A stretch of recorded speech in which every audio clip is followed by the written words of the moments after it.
This is Spain. Striking, colorful, welcoming. Can you think of a synonym for colorful?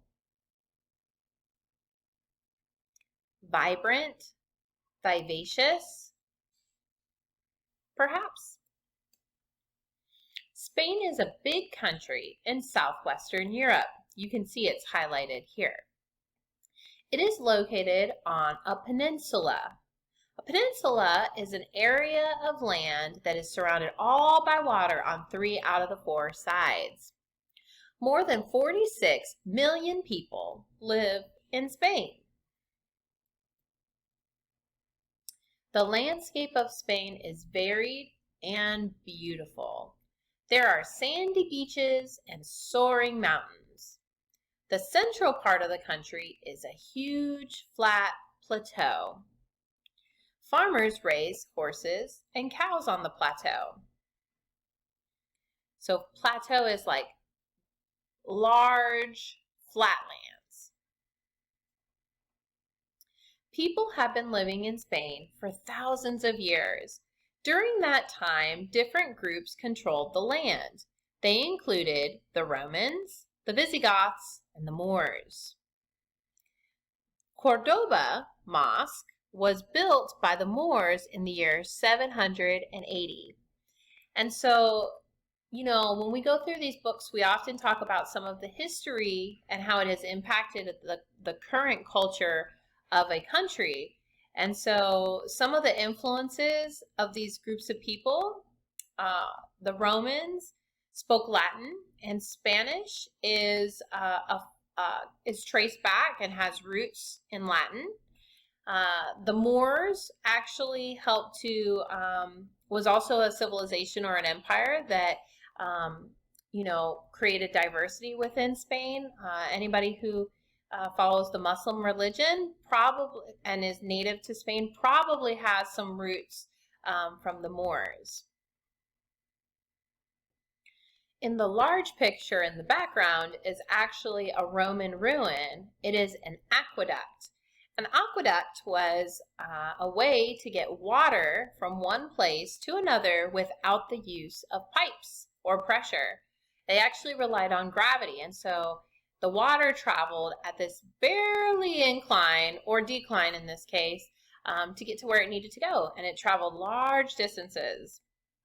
The cave that you see, drawing that you see here, was created about 18,000 years ago, and that's located right here in the bottom left.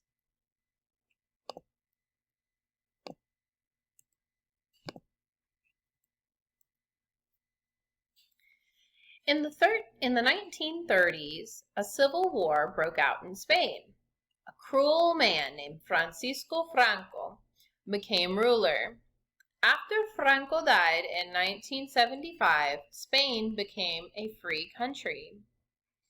The Spanish Civil War lasted from 1936 to 1939. Here shows a memorial to Spain's fallen soldiers. More than 500,000 people lost their lives during the war.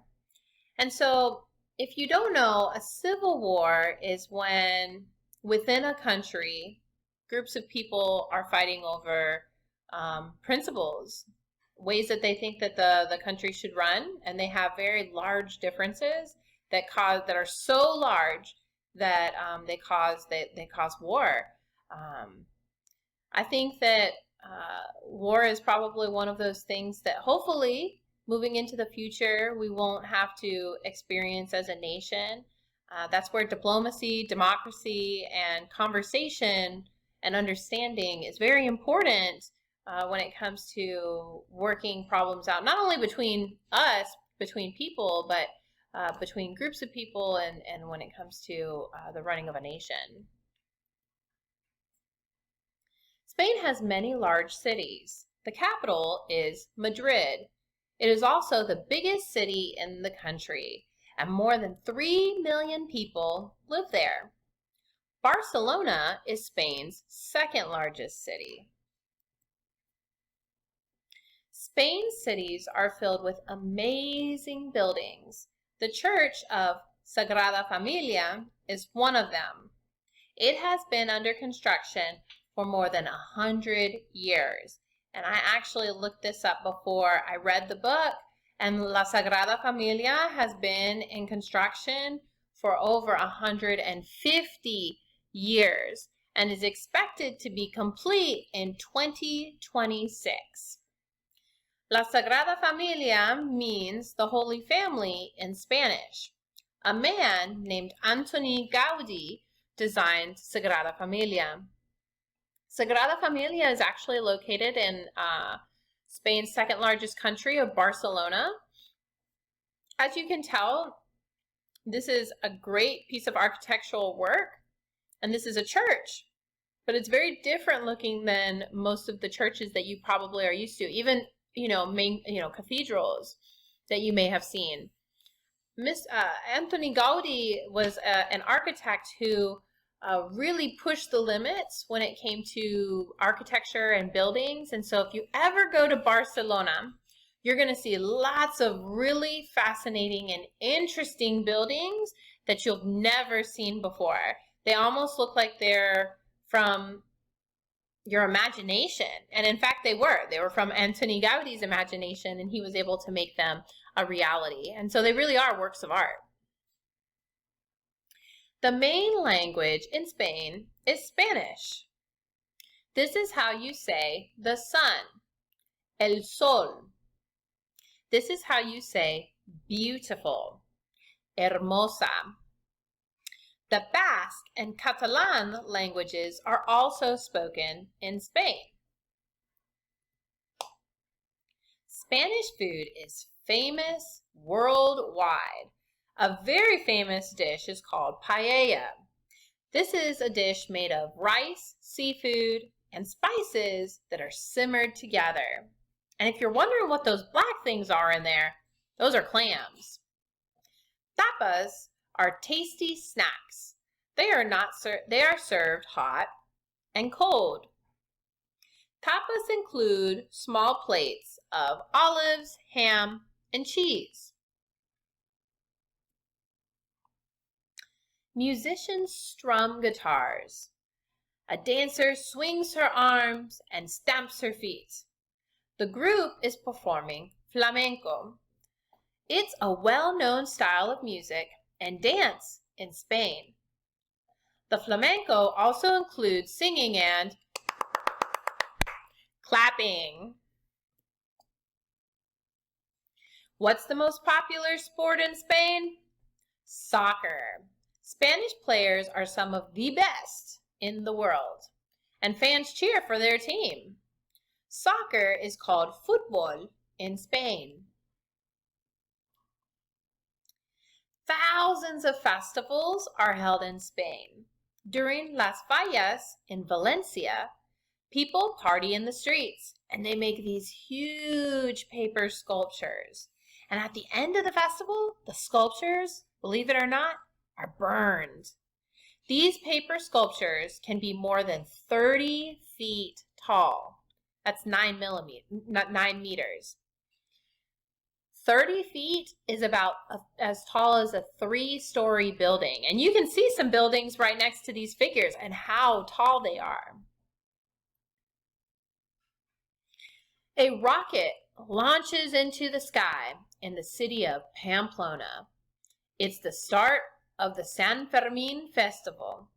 The San Fermin Festival is held in July, and bulls thunder through the streets, and people run to escape them. This is what's also known as the running of the bulls.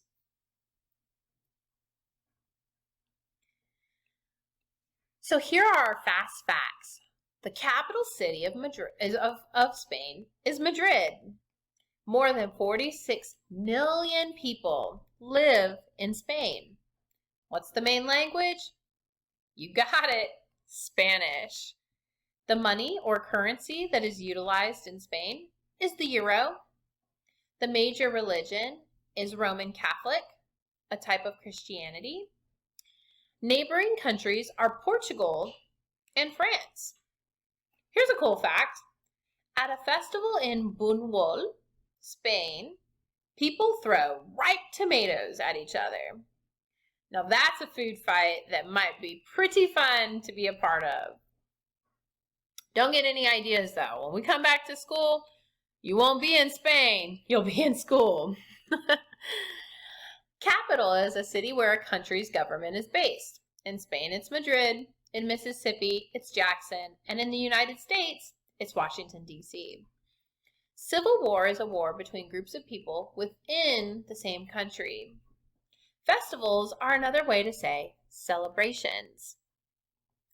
A mosque is a building used for worship by Muslim people.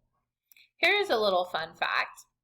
On April the 23rd of this month, there has the beginning of the Ramadan season has begun, and Ramadan is a time of the year for 1 month when Muslims actually fast, and so they give up food during daylight hours. They eat before the daylight and they eat after the sun sets. And it's a time for Muslim people to really think about gratitude and being thankful and giving back to others. And so it's a time when there's a lot of giving. It's sort of similar to the spirit of Christmas, giving and really being grateful and understanding what's most important. A plateau is an area of high, flat land. And finally, our last vocabulary term is strum. This is to play a guitar by running one's fingers lightly across the strings. So let's take a look and see what types of activities we can do from home to celebrate Spanish culture. Do you remember what the festival is that is known for the running of the bulls? The festival of San Fermín. And so to commemorate this festival, you can take a piece of brown paper and you can draw some front legs, some hind legs, and a head. You can attach the head to the front legs, and then you attach both sets of legs to a paper towel or a toilet paper roll. And there you have it. You've got your very own bull to commemorate San Fermín. Can you remember what the dance, the folkloric dance of Spain, is called? Flamenco. And one of the instruments that is used are called castanets. Here's an example that was made out of a paper plate. We are going to take a look at how to create some castanets of our own. This is a good opportunity to get creative. As you can see, this artist decided to make his castanet look like an angry bird. Notice that he uses coins on the inside to help make the clicking sound that is used in the castanets. What will you need? A small paper plate or some thick cardboard, colored permanent markers or any water-based paint, some scissors, a glue gun or some very strong glue, a hole punch or a pencil, buttons, coins, or any metal washers, and that, remember, is to go on the inside to make the clicking noise, and an elastic band or ribbon. So to begin, you're going to take a piece of cardboard or a paper plate, and you're going to want to make sure it's about 4 inches by 8 inches. A 6-inch plate would be perfectly fine too. You're going to take that cardboard or that paper plate and you're going to fold it in half. Next, you're going to draw an outline if you want there to be a special character or shape, and then you'll cut out that shape. But be careful because you want to make sure that you keep an edge along the bottom where you do not cut. That keeps the castanet together. If your castanet is going to be kind of larger than your palm, you may want to include 2 holes along the bottom and either some ribbon or a rubber band. This makes it easier to hold the castanet together. And then you'll take that outside and you'll want to make your design. Continue to color and design the outside, and then you'll attach your straps. So this is an example of how you'll want to make sure that you are tying your knots. You'll knot the ends from the other side of the paper plate, making sure that the knot is bigger than the hole. When using ribbon, you can tie the ends of the ribbons together instead of knotting each end. Adjust the straps so that the castanet is going to fit nicely and snugly on your hand. Then you will use a glue gun or some super strong glue to attach either coins, buttons, or metal washers to the inside of your castanet. Once you're complete and everything is dry, you're able to use your castanet. So you can get to some flamenco utilizing this instrument from Spain. Picasso is one of the most famous artists to come from Spain. His works of art were very unusual for the time.